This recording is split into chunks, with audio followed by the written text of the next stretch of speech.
तो देखिए बच्चों, उस दिन मैंने आपको घन घनाभ और बेलन, शंकु और गोला इनके कुछ चित्र बताए थे, बना करके दिखाए थे। तो जब हम लोग घन और घनाभ पढ़ते हैं तो कक्षा 9 में आप लोग जब पढ़ रहे थे तो हमने इसमें बताया भी आपको कि केवल क्षेत्रफल से संबंधित बात करते थे। क्या कहते थे? क्षेत्रफल से संबंधित बात कह रहे हैं, लेकिन कक्षा 10 में जो है वो इनके आयतन से संबंधित। उस दिन काफ़ी बातें हमने बताई थी कि वृत्त और गोला आप लोगों को एक जैसा लगता है, जबकि वृत्त अलग चीज़ है और गोला अलग चीज़ है। आयत और वर्ग इन्हीं से घनाभ और घन बने हैं, लेकिन आयत अलग चीज़ है, आयत वर्ग अलग चीज़ है और घन और घनाभ अलग चीज़ है। तो इसी तरीके से है। बेलन आपको शायद घन घनाभ आपको उसमें नहीं है, बेलन से। तो बेलन जो है वो एक आकृति बनने वाली है। आपकी ये बनती किससे है? ये भी आयत के ही या वर्ग को ही मोड़ करके बनाई गई है। वर्ग को ही या आयत को ही मोड़ करके बनाई गई है। तो आयतन दुनिया की किसी भी चीज का हो, आधार का क्षेत्रफल गुणते ऊंचाई ही होता। अब बेलन है, इसमें आपकी बेलन में आपकी 3 चीजें पूछी जा सकती हैं। नंबर 1 बात, बेलन का आयतन। बेलन का आयतन होता है पाई आर स्क्वायर एच, और आयतन की इकाई घन इकाई होता है।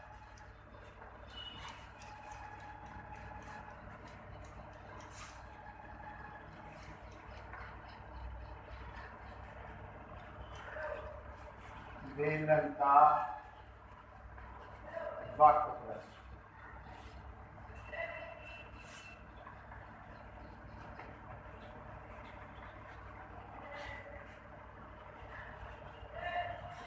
वर्ग इकाई का मतलब वर्ग मीटर, वर्ग सेंटीमीटर, वर्ग मिलीमीटर, जिसमें भी सारी इकाइयां हो उसी में आगे वर्ग लगा। और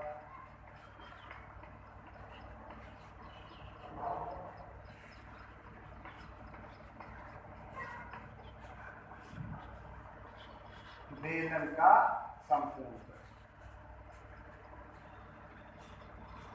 2 पाई आर एच, 2 पाई आर और एच प्लस आर और वर्ग।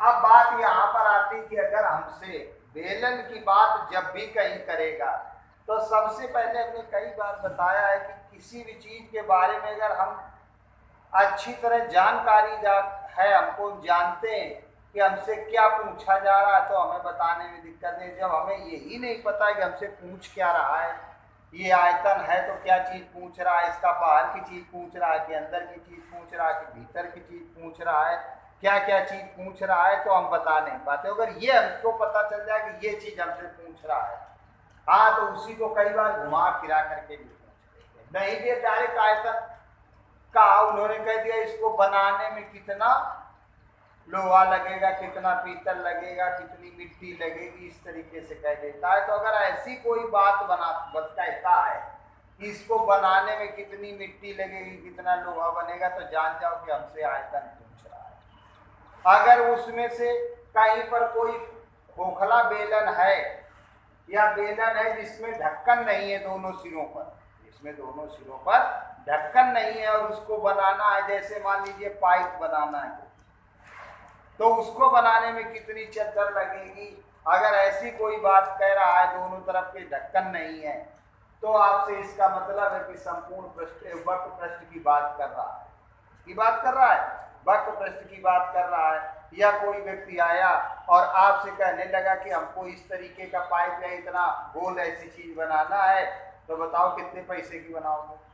तो आपने क्या है, अगर आप पढ़े लिखे हैं तो तुरंत उसका उसने कहा भी ये इतना व्यास होना चाहिए, ये इतनी बड़ी नहीं, मान लो कुछ नाप लाया है तो ऐसे आइडिया बता रहा हो, तो उतना तुम तुरंत अपना त्रिज्या निकालोगे कि इतना अगर व्यास इसका हो या इतनी त्रिज्या का, इतना ऊंचा उसने बता दी भैया 2 फुट 3 फुट ऊंचा है, तो बनाना है अगर तो तुम उसको कैलकुलेट करोगे, इसी सूत्र से निकाल लोगे कि इसको बनाने में कितनी चद्दर लगेगी, और उसको कैलकुलेट करके अपना मेहनताना या अपने नौकर का खर्चा उसको बनाने वाले का जोड़ करके बता दिया कि भैया ये इतने रुपए का पड़ेगा। अगर आपको नहीं आता तो आप उसको कैसे निकालेंगे, आपको यही आइडिया नहीं लगता कि हमको इसको बनाने में कितना पैसा लगेगा, तो आपने भाई देवे भाई ज्यादा बता दिया, जब ज्यादा बता दिया बहुत तो दूसरी जगह अगर पूछेंगे जा करके तो वो कम पैसे बताएंगे तो आपकी दुकान में नहीं आएगा, क्योंकि उसको कम में मिल रहा है, या आपने कम बता दिया इतना ज्यादा कि जितने में आपका घाटा हो रहा है तब भी आप नहीं दे पाएंगे, तो दोनों तरीके से आपका कस्टमर चला गया, तो इसलिए आप उसको कैलकुलेट करना अगर जानते हैं तो कैलकुलेट कर लेंगे, उसको सही बता देंगे मेहनत भर जोड़ करके अपनी, तो दूसरी जगह भी जाएगा तो वो भी हुआ, तो इसके समझ में आ जाए कि नहीं ये सही बात बता रहे हैं, इतने का मिलता है बस आपका। तो ये, और अगर इसके बाद संपूर्ण प्रश्न का मतलब, अगर वो कहीं कहता है कि उसमें ढक्कन भी लगा है, जैसे कनस्तर है चौकोर होता है ठीक, और बेलन टाइप का है, टंकी कोई बनानी है आटा रखने वाली है गोल, तो उसमें ढक्कन भी है, तो संपूर्ण पृष्ठ हो गया। तो अगर कहीं आयतन की बात करता है तो इसका वैसे होता है आधार का क्षेत्रफल गुणित ऊंचाई। वक्र पृष्ठ की बात करता है तो आधार का परिमाप गुणित ऊंचाई।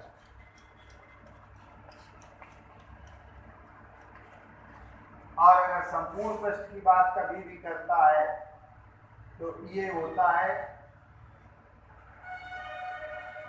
वक्र पृष्ठ घन दोनों सिरों का क्षेत्र, दोनों सिरों का क्षेत्र।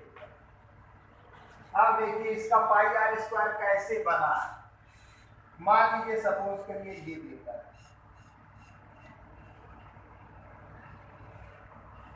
ये बेलन बना, ये इसकी एच हो गई, ये आर हो गई जिसको हम लोग त्रिज्या कहते हैं, चाहो तो पूरा व्यास ठीक। अब एक बात ध्यान रखना कि बेलन की कोई भी चीज अगर हमसे पूछता है तो हमको ऊंचाई और त्रिज्या के अलावा और कोई दूसरी चीज नहीं है ना, तो हमको ऊंचाई और त्रिज्या मालूम होनी चाहिए। अब वो बात दूसरी है कि उसने ऊंचाई तो दे दी डायरेक्ट, ठीक है, ऊंचाई दे दी और त्रिज्या न दे करके उसने व्यास कह दिया, तो हमें मालूम होना चाहिए कि व्यास से त्रिज्या हम कैसे निकालते हैं। तो अगर आपको व्यास मालूम है तो त्रिज्या निकालनी तो आधी कर देंगे, नहीं उसने व्यास ही बताया तो उसका कह दिया कि सिरे का क्षेत्रफल या सिरे का परिमाप दे दिया, और आप सोच रहे हो आपकी त्रिज्या तो इसमें दी नहीं, तो अगर सिरे का क्षेत्रफल या आधार का क्षेत्रफल है तो ये गोल होता है ऐसे, तो इसका क्षेत्रफल क्या होता है पाई आर स्क्वायर, ठीक है। अगर हमें पाई आर स्क्वायर का मान दिया है तो आर हम निकाल लेंगे, पाई आर स्क्वायर बराबर जो भी मान दिया है उसको रख देंगे, तो पाई की जगह 22/7 तो आर होगी, तो आर आपकी निकल आएगी, तो उससे आर निकाल लेंगे। अगर आपको कहीं परिमाप दिया है, परिमाप का मतलब ये होता है कि ये चीज पूरी घूम करके आता है कि पूरा चक्कर लगा ले, गोल कोई चीज है जिसको ये 2 पाई आर कहता है, इसका परिमाप दे दिया तो 2 पाई आर दे दिया, 2 पाई आर बराबर मान लीजिए आपका 21 है, तो आर हम निकाल लेंगे, आर बराबर 21/2 पाई, पाई की जगह 22/7, बटे में आ गई पाई तो 22/7 कर दिया। अब कटने वाली संख्याओं से प्राय होता ही है कि ये संख्याएं जो होती हैं ऐसी होती है कि जो कटने वाली हो, अब इससे त्रिज्या निकल आई है, तो मान लीजिए ऐसी संख्या तो वो ऐसा मान देंगे कि अपने आप ही कट जाएगा, या मान लीजिए सपोज करिए ये 22 है दिया था, कितना दिया था 22 दिया था, ऐसा प्राय मान होगा कि ये कटने वाली संख्याएं उन्हीं के साथ से कट जाए, इससे तो 22 से 22 कट गया, 2 से 7 3.5 सेंटीमीटर ये अब हमारा आर का मान 3.5 आ गया। ऊंचाई आपको मान लीजिए 10 सेंटीमीटर या 15 सेंटीमीटर दे दी है। अब हमें जो भी पूछे आयतन पूछे तो आयतन में रख दें, वक्र पृष्ठ पूछे तो वक्र पृष्ठ में रख दें, और संपूर्ण पृष्ठ में रख पूछे तो संपूर्ण पृष्ठ में रख दें। तो हमें एक बात ध्यान रखने की ये जरूरत है कि सबसे पहली बात, बेलन की कोई भी चीज है या बेलन का कुछ भी निकालना है तो पहले हम ये निश्चित कर लें कि इसकी ऊंचाई क्या है और इसकी त्रिज्या क्या है।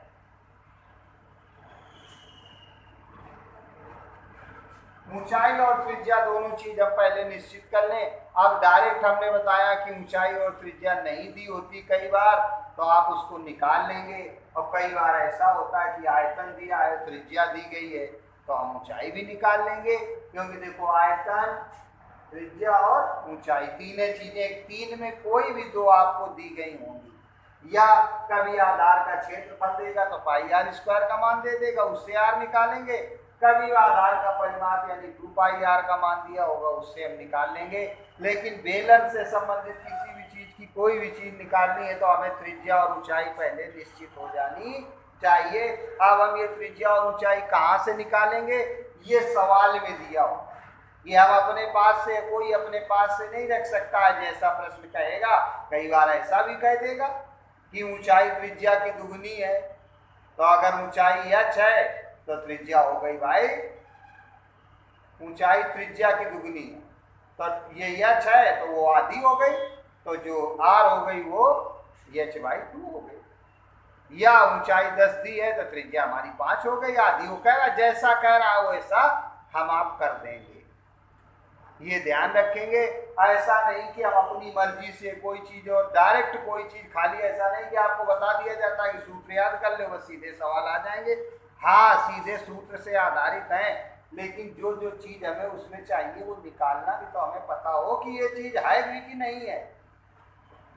ऐसे थोड़ा ही कि सीधे सीधे हम कहीं रख देंगे। अब मान लीजिए हमको पूछ रहा है, उसने दे दिया आयतन, अब पूछ रहा वक्र पृष्ठ, तो जब आयतन दे दिया है और ऊंचाई दे दी तो इसका मतलब आप पहले आयतन से त्रिज्या निकाल लें।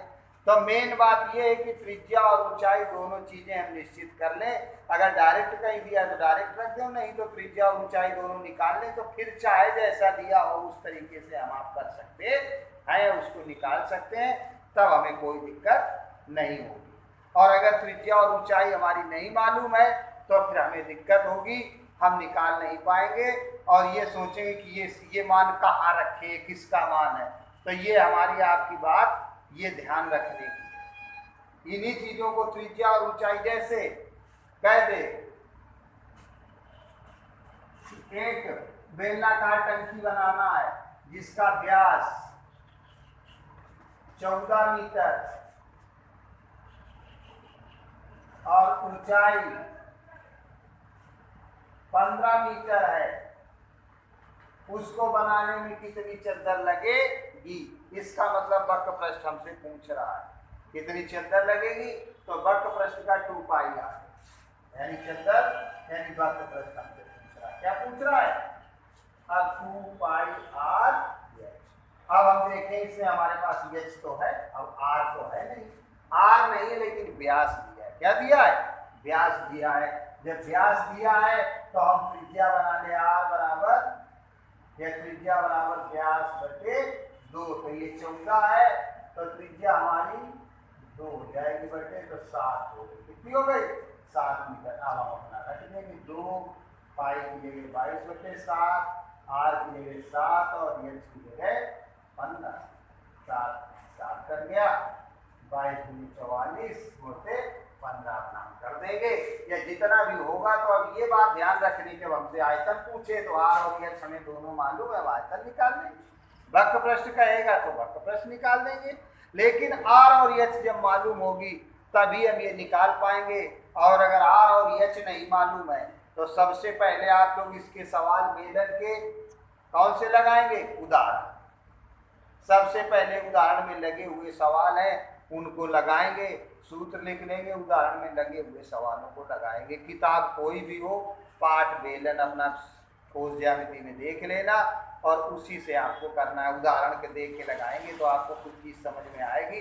क्या ये ये इसमें त्रिज्या ऐसे दी होती है या ऐसा दिया है तो त्रिज्या कैसे निकालेंगे, और जब उससे आप करेंगे तब आपको क्लियर हो जाएगा कि किस तरीके से हमें करना है। फिर आप धीरे से सवाल एक आध पढ़ेंगे। कई में तो ऐसा होगा कि सीधे ऊंचाई और त्रिज्या दी होगी, पूछने का आयतन बताओ तो हम बता देंगे। पहले प्राय किताबों में एक की सारणी बनी होगी कि कहो आयतन दिया हो, त्रिज्या दी हो और ऊंचाई न दी हो, तो का सारणी का पूरा करेगा। तो आयतन और त्रिज्या दी गई है तो आयतन दिया है मान लीजिए और त्रिज्या दी है, पाई का मान हम लोग जानते हैं, तो यह निकाल लेंगे। जब एच निकाल लेंगे तब हमसे चाहे आर एच दोनों हो गए तो वक्र प्लस संपूर्ण प्लस जो भी पूछे हम सब निकाल करके कंप्लीट कर सकते हैं। तो कल के लिए इतना आपका काम है कि बेलन के सवाल चाहे जहाँ चाहे जो किताब हो चाहे जैसा हो उसी किताब के उदाहरण देख करके पहले लगाएंगे, इसके बाद एक्सरसाइज के सवाल हम कर बताएंगे। और एक आवश्यक सूचना ये है आपकी कि बोर्ड की डेट आ चुकी है, आप सभी लोग विद्यालय आकर के अपनी बोर्ड फीस जमा कर दें और आपके इस ग्रुप में भी डाल दी जाएगी कि कितनी फीस है और ये किस तारीख तक आपको जमा कर देनी है और क्या क्या कागज विद्यालय में सबमिट करना है या जमा करना है। ठीक।